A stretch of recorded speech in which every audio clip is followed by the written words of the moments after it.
Hi, this is CCBD channel and today we're going to learn about cryptography and network security. So first of all, why is the security required? So security is required because in internet what used to happen that if we don't encrypt our messages, then anyone in the middle can trace that message, can see that message and can decode it, can decrypt it. So suppose that it's the same as if you are sending your message to your girlfriend and you have written in plain text like yeah Janu I love you or something, and you are sending that message and sending it through the postcard. What happens if that postcard is read by the postman? Then your message will be leaked and it will be read by someone for whom it was not intended. So same thing can also happen if that message will be read by your girlfriend's father. So this is the very scary case. So for that's why we are not using postcard also, and for that's why we are not sending the message, we are using the encryption. So that's why cryptography come in the place. So the purpose of the cryptography is to encrypt the plain text and to make it a cipher text. So what is a plain text? A plain text is a text in which the message is written as usual, like in plain text that hey, this is CSCBD channel and today I'm going to make a tutorial on cryptography and network security. If I write these kind of things on a paper, anyone can read it. And if I encrypt it in some coding, suppose that if I make a coding like every A will be converted to C and B to D, C to E. So in this way I am making an encryption, I am giving a logic. So in this way I am converting my plain text to the ciphertext. So this is plain text PT and this is ciphertext CT. So that's why cryptography came in the scenario. So when serious business and other types of transactions are being conducted over the internet to such a large extent that inadequate or improper security mechanism can bring whole business down or play with people's life. So in same way, suppose that you log into your Facebook by using your username and password. So Facebook uses encryption. So what it does that when you enter the username and password, it encrypts it, and it uses some logic and it converts that username and password to the ciphertext. So suppose that if that that username and password which you entered is being intercepted by someone in the middle, then also he cannot read it because a proper algorithm of the cryptography is applied over there, which is converting that plain text into the encrypted text ciphertext, and that ciphertext is very hard to decode. And that's why we are using cryptography. Okay, so now the need for security. So the two typical example of security mechanisms are, so what happens that there is always a need for security because security comes on the first place. Everything like WhatsApp, Facebook, everyone is making their website secure. If the website is not secure, then no one will use it. Same happened in the case of Yahoo. What happened that Yahoo was hacked and the million and billion of username and password were leaked over the internet. So that's why Yahoo now no one is using Yahoo Mail. Are you? So it's very rare now. So this happens when the security is compromised. The huge companies also faces a big loss because it people loses the trust on that. So what we can do, we can provide identification and use that information to authenticate the user. We can provide an identification like username and password. If you know the username and password, then only you can log into the website. Or what we can do other, that we could encode information stored in databases in some fashion so that it is not visible to users and do not have the right permission. What we can also do, there are two things for the security. First, you provide an username and password which must be needed for logging in to any website or anything. And second, what you can do is you can encode the information. So that encoding will make the plain text into the ciphertext, and that ciphertext is not easily decodable because it uses some algorithm, encryption algorithm, which is not known to each and every person. A very talented person can only decode it. So encryption will definitely make it very good in terms of security. So we can do two things for the security by using username and password and by using encryption. Okay, now there are few disasters, which happened already. So the first disaster was Maxim attack. So Russian attacker obtained 3 lakhs credit card numbers from merchant database and published on net. So what happened that Russian attacker obtained the 3 lakhs credit card number, and suppose if your credit card number and all details are being leaked on the internet, so anyone can use it. So this was the one of the biggest attack. The second attack was on Hotmail. There used to be an Hotmail, it was service of mailing provided by Microsoft, and this was also attacked by the attackers, hackers. Now second is Yahoo Mail attack. Even now also, if you log into the Yahoo Mail, you will see a message which says that this site was hacked, um, because government has ordered, or the court has ordered to put that message on the website. So Yahoo was badly destroyed by that service, that attack, by attackers, hackers. So that's why we need proper security, isn't it? So that's why cryptography is a very important subject, because anything which is not secure, no one will use it. And once your security is compromised, your well-established business can also go in a huge loss, because no one will use it. You remember the case of Snapchat, in which the famous celebrities nude pics were uploaded on net, because Snapchat's whole database was leaked, if I am not wrong. So these kind of things happen, usually huge data is stolen by the attackers. So that's why encryption is very needed, and that's why cryptography is an important thing to study, and we should always encrypt our data, to make the plain text to the ciphertext. Now modern nature of attacks. What are the modern nature of attacks? First is automatic attack. So what is the automatic attack?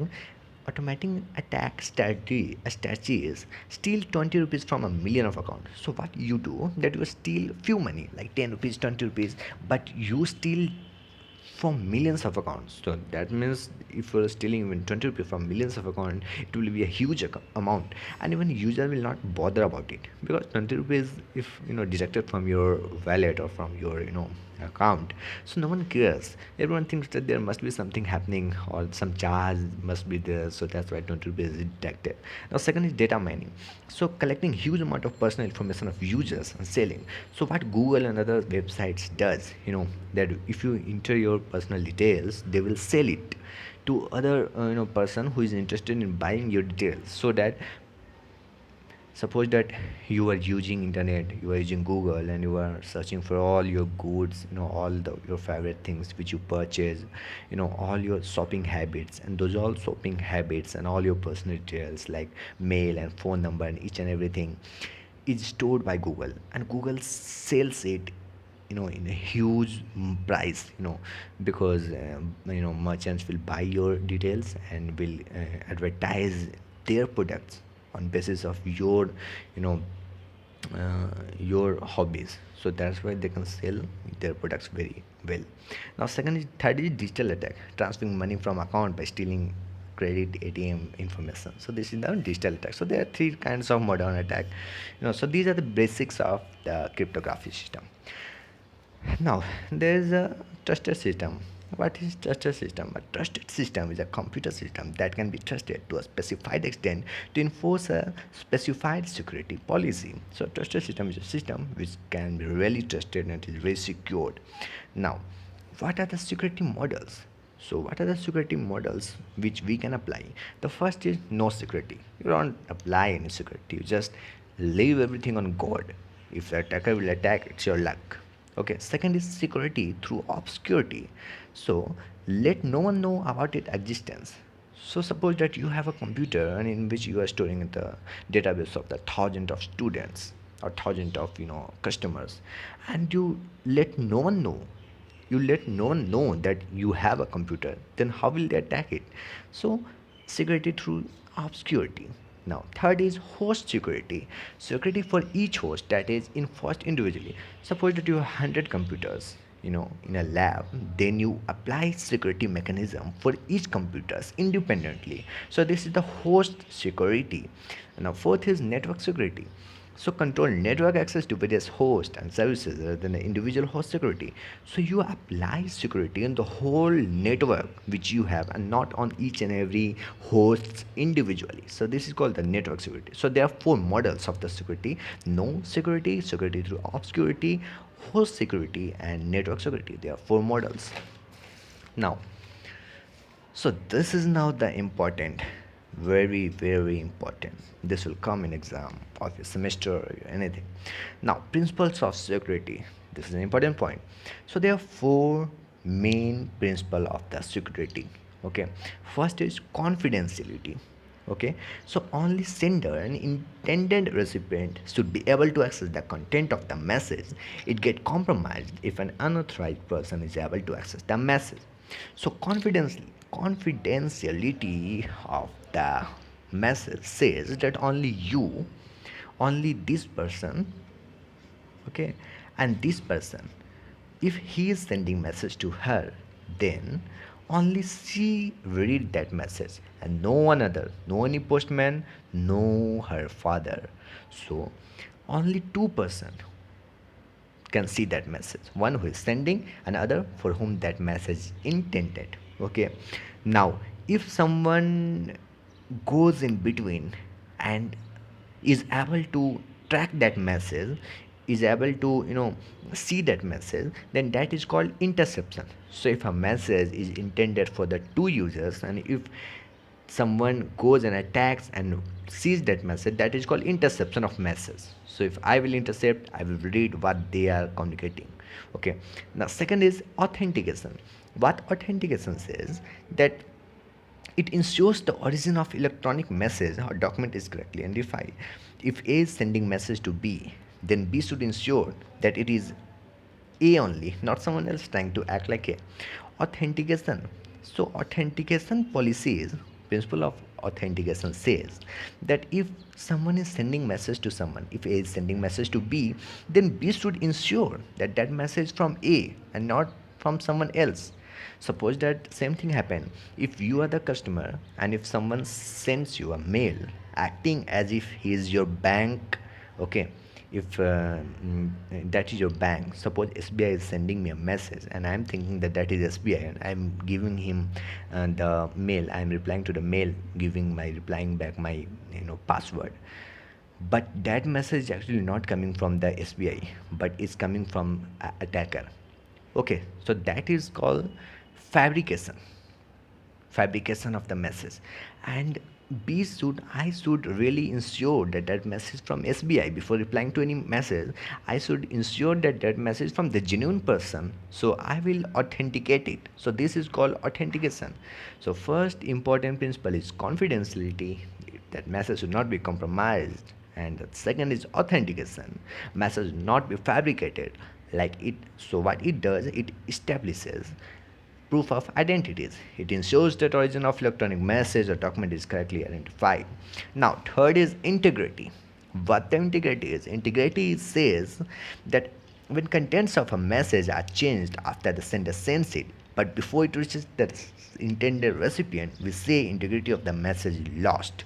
So what happens that if A is sending message to B, but someone in C, what does it catches the message of A, okay, and it changes the message and again send it to B. So this is called the loss of integrity and this process is called the modification. So attack on integrity is called modification. Okay, so suppose A is sending message that send $100 to B, okay, and C is changing the message and it sends that send $1,000 to C. So this is the loss of integrity, message is modified.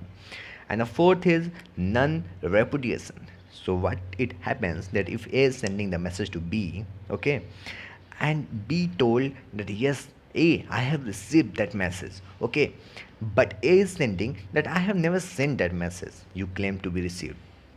So this is non-repudiation. Okay, So those are the four main principles. So if someone says that what are the four main principles of security, you say the confidentiality, authentication, integrity, and non-repudiation. If someone say what is the attack on confidentiality, said you say interception. Attack on authentication is fabrication. Attack on integrity is modification, and attack of non-repudiation is not required. Okay, only three attacks, and this is four. So there are four main principles, and other tools are access control and availability. So access control says that who should be able to access what. Okay, it gives the right. Suppose that you have a server, so you apply access control, that how many of the hosts and which hosts will be able to access that server. So this is the access control. And the second is sixth is availability. Availability says the resources should be available to the authorized party all the time. Okay, this is server. Okay, and this is client. Okay, so client should be able to access the server each and every time 24 into 7. Okay, and what happens that if a person C is stopping A to access the server. Okay, so this is the work of attacker. So that means that now no more the server is available to A 24 into 7. So this is the availability principle. So there are six principles, in which the four principles are very much important. Okay, now the next basic term is passive attack. Okay, these are the basic terms which will come in exam. Okay, so the next basic term is passive attack. What is a passive attack? Those attacks in which attacker indulges in eavesdropping. Now what is a eavesdropping? Eavesdropping means that listens secretly to a private conversations.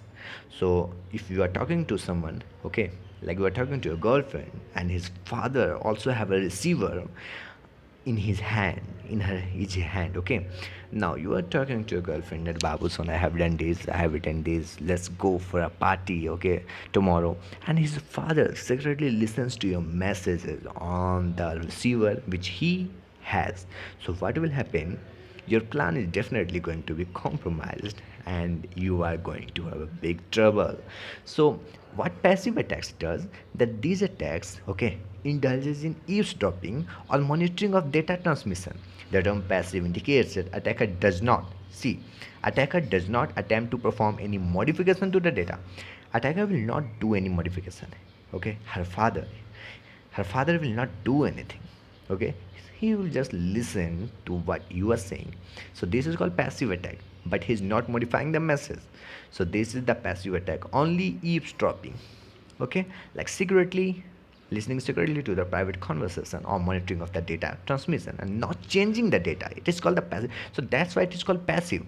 So you are not really changing the data, but what you are doing, that you are just listening to the message, and you are just secretly capturing all the important talks which is happening, important chat which is happening. You are not interested in modifying any data. So that's why it is called passive attack. Now there are two types of passive attack. The first is release of message contents, and the second is traffic analysis. So what is the release of the message contents? If the contents of the message are released against our wishes to someone else, it's called the release of message contents. What happens if his father, this is you, this is your girlfriend, okay, you are sending a message to her, okay, so now his father is here, okay, now her father actually, sorry, her father is eavesdropping your message, listening secretly to your private conversation, and if he captures all the important data which you have sent to her, okay, and goes and tells to her mother, okay, so this is called release of message content. Okay, so if contents of message are released against our wishes to someone else, it is called the release of message contents. So what is the solution? Use encoding. Okay, so encoding will solve it. How? Suppose that you want to say I love you.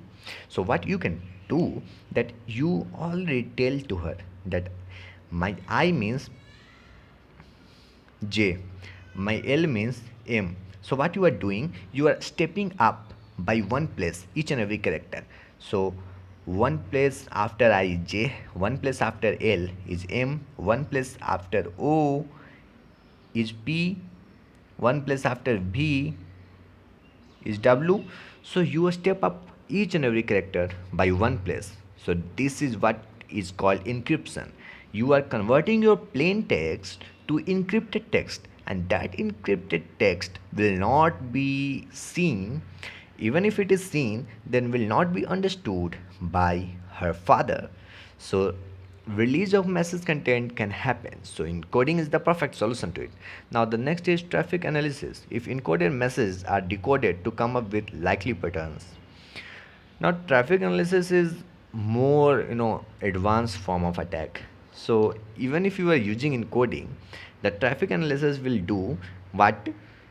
It will try to decode the patterns.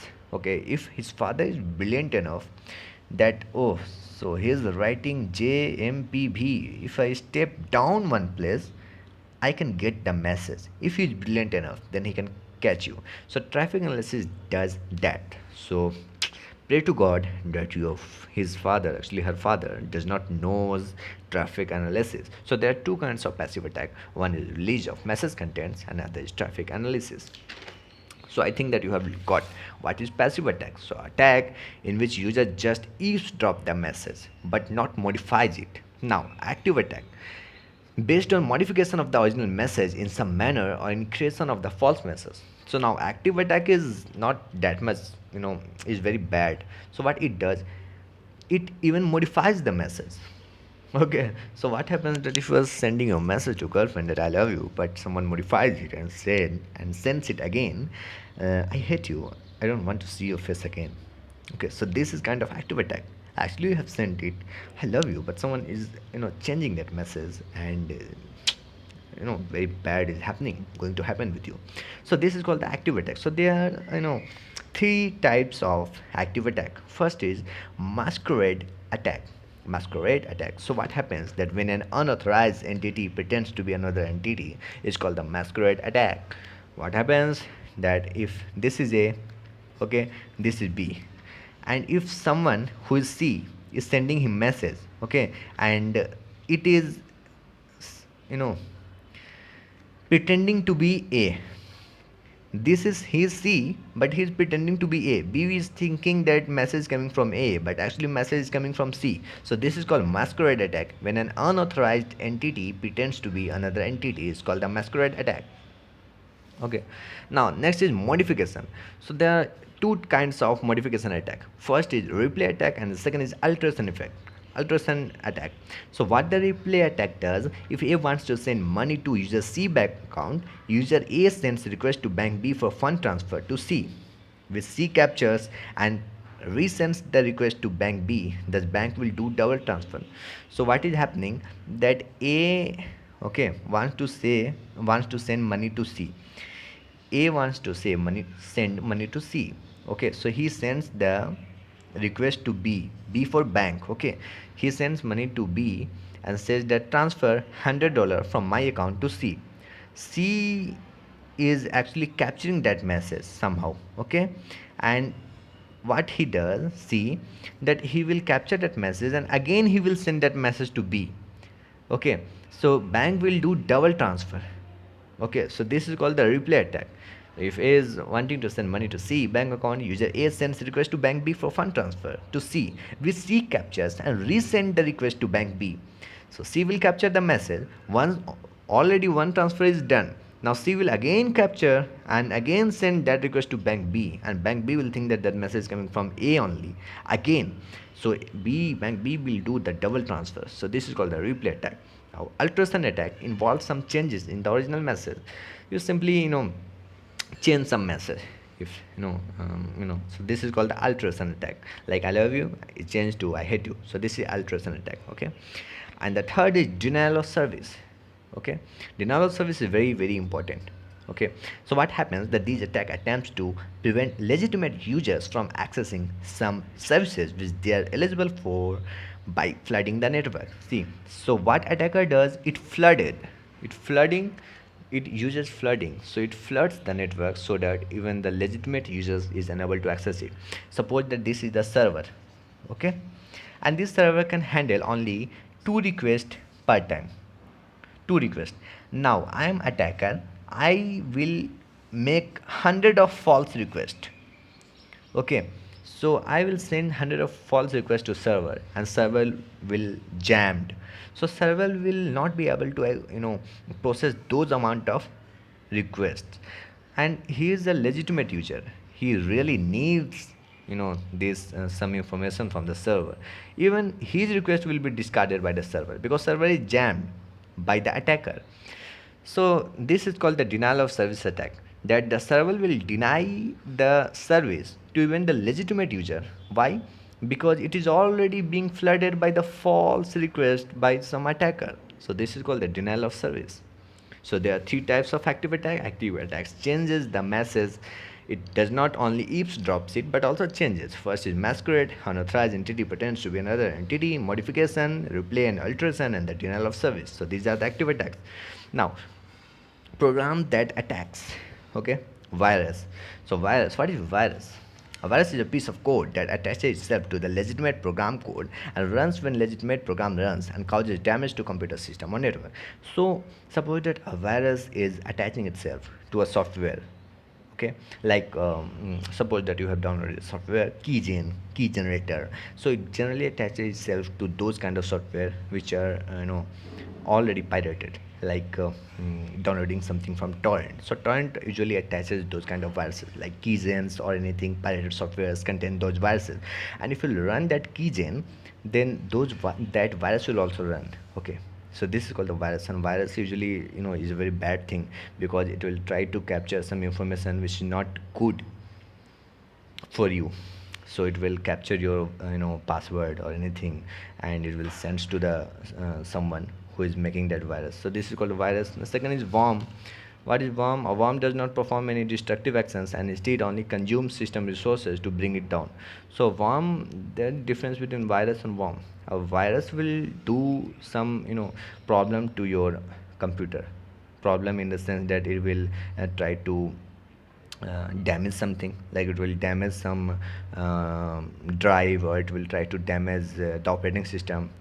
So, or it can catch your keyboard input, your username, password, and will send to the attacker. So this is the work of virus. A virus is usually a dangerous thing. And what a worm will do, a worm will not do any destructive action, but it will sit in the computer memory and will suck that memory, like it will suck your RAM and will make your RAM every time 90% used. So now you'll have only 10% of RAM available. So what worm is doing, it is sucking your computer resources, okay, like CPU. You can suck your CPU, will make your computer slow down. It will suck your RAM, will make your computer slow down. So this is the purpose of worm. So this is the difference between virus and worm. Worm only sucks the resources, it will not do any destruction. On the other hand, virus will do the complete destruction. The third is Trojan horse. Okay, so virus is doing the destruction. It is destroying your operating system, it is destroying your kernel, it is destroying some software, it is destroying anything. Okay, worm is not doing any destruction. Trojan horse. So Trojan horse is just for stealing the confidential information, like it is for the stealing of password or anything. So Trojan horse just intention is to steal the information from the computer.